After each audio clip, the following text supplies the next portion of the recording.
Di tanah Banten yang tenang, seorang jawara bernama Jabang Satria menjaga kehormatan kampungnya.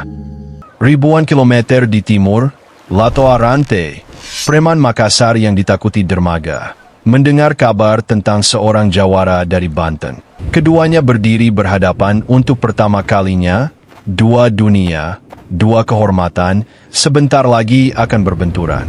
Latoa menggerakkan dagunya, isyarat tantangan dari Makassar. Gerakan sederhana namun penuh harga diri. Jabang membalas dengan anggukan kecil, cukup untuk menunjukkan bahwa tantangan diterima. Tidak ada keributan, tidak ada amarah. Yang ada hanya dua lelaki yang memahami bahwa pertarungan ini bukan demi nama besar, tapi demi menegakkan siapa yang pantas disebut ksatria. Masing-masing menyiapkan senjata dengan cara yang begitu tenang hingga membuat udara di sekitar terasa semakin berat. Suara gesekan logam terdengar seperti peringatan bagi alam. Mereka tidak terburu-buru, karena petarung sejati tahu bahwa awal pertarungan dimulai dari ketenangan jiwa. Terjangan pertama Latoa bukan sembarang pukulan. Itu adalah hantaman bertahun-tahun pengalaman hidup keras di dermaga. Namun Jabang tidak kaget. Dengan langkah kecil namun presisi, ia memiringkan tubuh dan membiarkan serangan itu lewat. Tidak ada tebasan balasan, hanya pengamatan. Sebagai jawara, Jabang tahu bahwa memahami ritme lawan adalah setengah kemenangan. Pertarungan berubah cepat menjadi adu kecepatan dan ketahanan. Setiap kali bilah itu bertemu, dentingnya menggema di tanah kosong itu. Latoa mendorong dengan kekuatan penuh, sementara Jabang membalas dengan ketepatan yang membuat seolah-olah ia bisa membaca masa depan. Amukan Latoa bagaikan badai dari laut Makassar. Setiap tebasannya memiliki niat yang jelas, menghabisi. Urat-urat lehernya menegang, tubuhnya bergerak seperti binatang liar yang terlatih. Wajahnya tidak menunjukkan rasa takut, hanya tekad untuk tidak kalah dari siapapun yang berdiri di hadapannya. Jabang menurunkan pusat gravitasi tubuhnya, mengambil sikap silat yang diwariskan gurunya.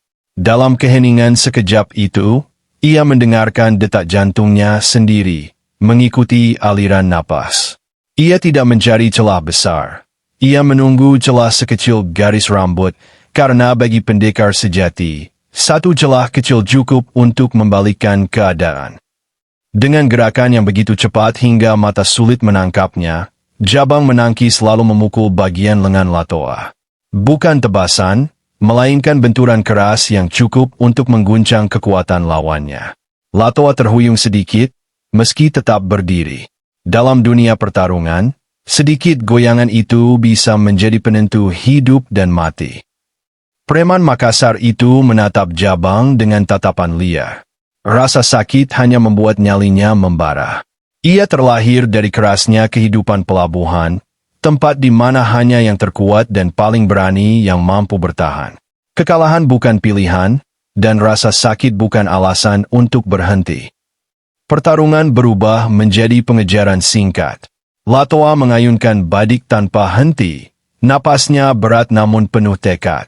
Jabang melangkah ke kiri dan kanan, menggunakan kelincahan khas jawara Banten. Namun setiap langkah mereka meninggalkan jejak debu dan ketegangan yang semakin menumpuk. Warga yang menonton dari jauh hanya bisa menahan napas, tak tahu siapa yang akan tumbang lebih dulu. Benturan itu menyebabkan badik Latoa lepas dari tangannya, melayang di udara sebelum jatuh beberapa meter dari mereka. Latoa bangkit perlahan, dadanya naik turun, namun matanya tetap menyala. Ia tidak mundur. Bahkan tanpa senjata, ia tetap siap bertarung. Kekuatan sejati petarung bukan pada bilahnya, tetapi pada tekad yang tidak bisa dipatahkan oleh siapapun. Di bawah langit senja yang membara, dua pria itu berdiri kembali, tubuh penuh luka, namun semangat tak juga padam. Mereka tidak lagi memegang senjata. Kini yang tersisa adalah tekad murni, keberanian, dan harga diri. Pertarungan ini belum selesai, namun pada detik itu, siapapun yang melihatnya tahu bahwa pertemuan mereka akan tercatat sebagai salah satu pertarungan paling berharga di tanah Nusantara. Pertarungan dua jiwa yang sama-sama diperkuat oleh kehormatan.